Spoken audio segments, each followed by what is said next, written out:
How's it going, guys, and welcome to the Midnight Channel. Today we have a very special episode because we want to talk about Soul Hackers 2. Finally I get the chance to talk to you about this game as I've been playing it for the last few weeks, and I'm really excited to talk about this, guys. This is a game that for better or worse, a lot of people have been waiting for it and kind of seeing how it's going to perform. A lot of people that are very interested to see what this game has to offer, and today I'm just really pleased to say this game does deliver some aspects. However, it does fail in some other aspects, so I want to talk about all that. And before we start, of course, I want to thank Atlas for a review code. That way I get the chance and opportunity to talk about this game and give you guys my truthful, honest opinion about it. So let's go ahead and jump right into it. And of course, like always, I love to talk about the story of the game first. So the story of Soul Hackers is one that is very interesting. It does take place on another fictitious Tokyo, Neo Tokyo cyberpunk city type of thing, with a very interesting cast of characters. Main protagonist Ringo, who is an AI, as well as her companion Fig, who is also another AI. Together they have the goal to save humanity from some kind of apocalypse of the sorts. They don't really give you much information at first, and very quickly the story kind of starts picking up. It starts introducing characters like Arrow and Milady and Zaiso, and kind of they just started building up what's going on, who are the bad guys, who are the good guys, what is the goal of the bad guys and the good guys, and kind of move forward from there. The story overall, I'll say it is pretty decent. I don't think it's very good. I think it's pretty generic in some aspects, but it does have heart in it, and I really do appreciate it. This is a game that is focused on character development and character driven stories. So if you're looking for something with a lot of lore or a lot of build up into it, this is definitely not gonna be it. This is a game that is very much like some games like Persona. In that sense, is a very focused story. Most of the story revolves on the set of characters that you get and meet, and they are very involved with the story. In some aspects, I'll say that's good because it gives you a good opportunity to develop really interesting characters. On the other hand, if you are somebody like me that likes Shin Megami Tensei games, you will see that the little bit of lore here is a bit lacking. A lot of the Shin Megami Tensei games tend to be focused on a lot of the lore and all of the build up and everything like that. Unfortunately, this game doesn't really do that, and it's not trying to do that. At least I will give it credit on that sense. It is not trying to be the average Shin Megami Tensei game that has a lot of dark stuff and a lot of lore and all that stuff. It does have a lot of more focus on the characters and kind of, in a sense, a very closed off story of the characters and parties that you meet along the way. So overall, I do say if you're interested in games like Persona or maybe then the Devil Survivor series, where there is a lot more character focused stories, I will say this is a good pick. If you are more in the Shin Megami Tensei like the SMT or many of the other games out there from the Megaten franchise, this may be kind of something that may bother you in story wise, but to me overall, I really enjoyed the story and the characters, so definitely something that I will say it does work for me. Although again, it is a bit generic at certain parts, and pacing wise is actually kind of mixed. There are some aspects, for example, at the beginning of the game, it can be really like breakneck fast. Like within like the first 2 hours of the game, you meet pretty much every main protagonist of the cast. On the other hand, there are certain parts where I felt like the pacing was really slow, like they were dragging it. They kept doing what I call the Persona syndrome, where basically they will say one thing and they repeat it a bunch of times. That bothers me a lot when games do that. And the game will repeat the same one thing and then repeat it like 2 or 3 times more to make sure that the person that is playing this game understands the aspect of it. We understand. I mean, it's a game, and I feel like Atlas should trust more on their viewers or their gamers, that they understand what's going on in the story without having the need to repeat it a bunch of times to make sure that you understood it or something. But overall, I think it's a good story, and again, really good sets of characters. I think that's one of the aspects that really sold the game for me. The entire cast is fantastic. Ringo is a fantastic protagonist, and I do think that the story and the characters make the game what it is, which is a good game in that sense. But moving on to the other side of the game, because you can't have just a game with story. We have to have more into it, and that's going to be with the gameplay. Now, the gameplay is also another mixed bag, but I do think overall the Megaten gameplay is already pretty set on stone. There's only so many variations that you can do with it, and the variations here are very interesting, but in some aspects it can feel a little stripped out from other games. For example, if you played a lot of the Shin Megami Tensei games, there is a lot of mechanics, a lot of really cool stuff to do here. On the other hand, Persona, it does have a lot of interesting features, but a lot of those things are not in here. This game does lack on some of the more intricate aspects of Megaten games.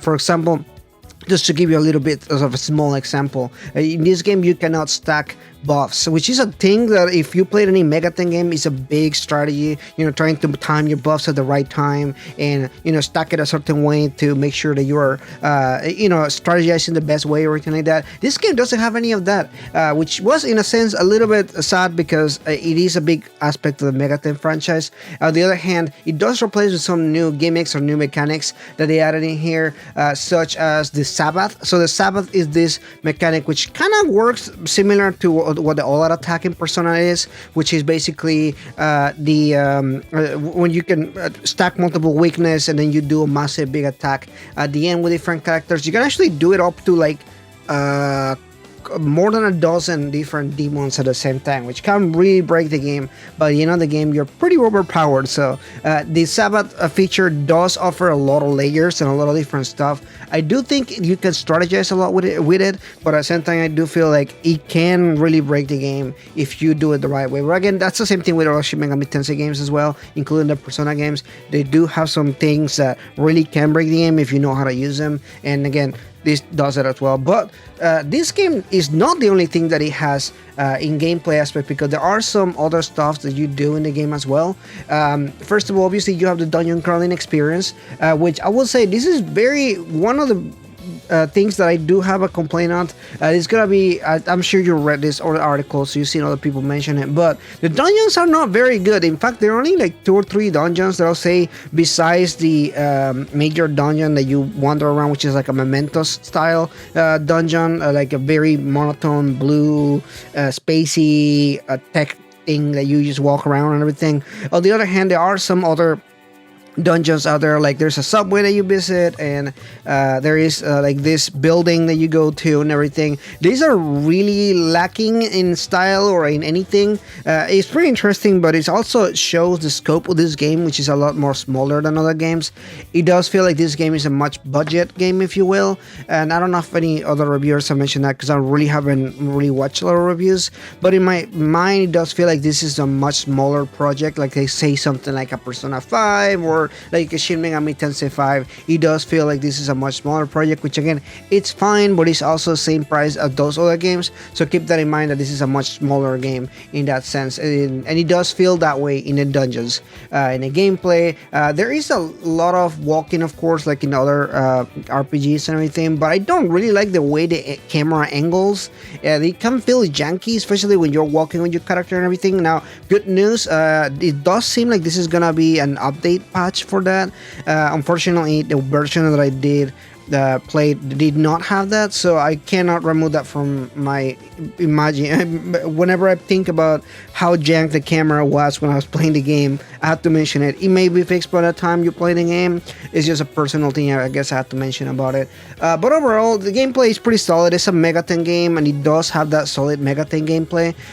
The way that you recruit demons isn't super good either. It's just kind of a random thing. Again, it does have more of a Persona flair to it in certain aspects. I should doing a lot of comparisons to Persona, but I do feel in this particular instance, it makes sense more to mention Persona than Megaten, because it does feel and it does have some aspects that make it be like a Persona game in certain aspects. One of the other interesting features that this game features is Soul Links. Soul Links is basically these smaller scenes that you get with different characters. You get to go hang out with them at the bar, and you basically have a conversation with them. Those conversations can be about anything, ranging from personal experiences to what's going on in the story. As you go different missions and as you do different things in the story, you open a bunch of them, and I really encourage you guys to actually take side quests and that kind of stuff to get more of this, because you do need a specific amount of them to actually be able to unlock the true ending. Otherwise, you're gonna get stuck with normal ending, which is a little bit different.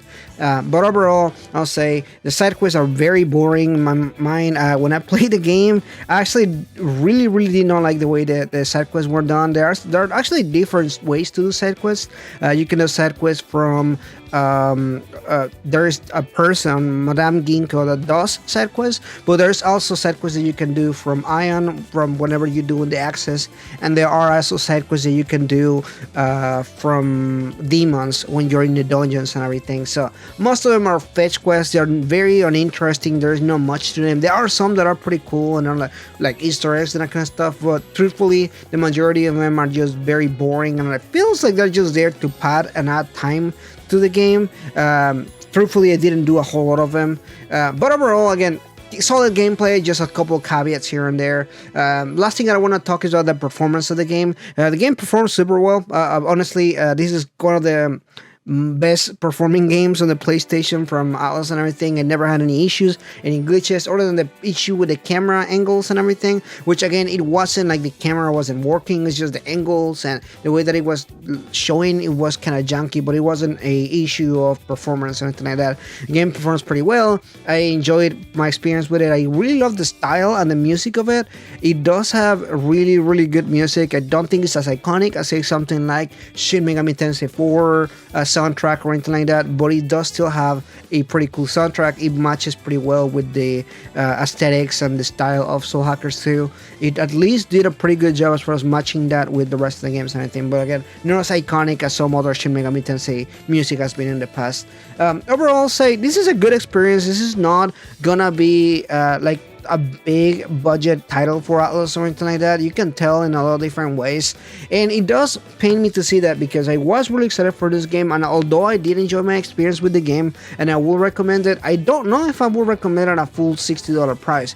It does feel like this game is lacking on some aspects the previous games, such as Shin Megami Tensei 5, Persona 5 Royal, or other Shin Megami Tensei 5 in games in the series did feature things, and it does feel like this is a step down from a lot of things, but at the same time, it's still a $60 price like the other games and everything. So overall, will I recommend it? Yes, if you're an Atlas fan and you love Megaten games and Persona fans, definitely check it out. Overall, give this game an 8 out of 10. I do think that the game is worth trying out and playing it.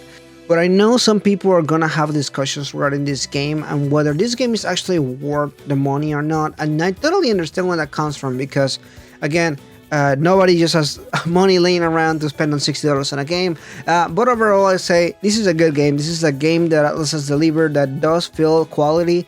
There is style, there's music, there's good combat. There's a lot of good stuff, but I feel like I need to mention some of the issues that I have with the game as well. Anyway, thank you so much for watching this, guys. Like and subscribe. Let me know in the comments down below what you think about this. Are you excited or not? Have you been able to play the game at this time? I think some people were able to get it a little bit early. I don't know how, but anyway, thank you so much for watching this, guys. Like and subscribe, and keep an eye out for more videos. I will be doing a lot of Soul Hackers videos in the next few days, so thank you so much for watching. I'll see you guys in the next one. Bye bye. But before we end this video, I want to thank all the members: Miko, Another Fox, Demicro, H2DK, King Narukami 45, Ita McNeil, and Rising Oyoblin. Thank you so much, guys, for your support. I couldn't make these videos without your help.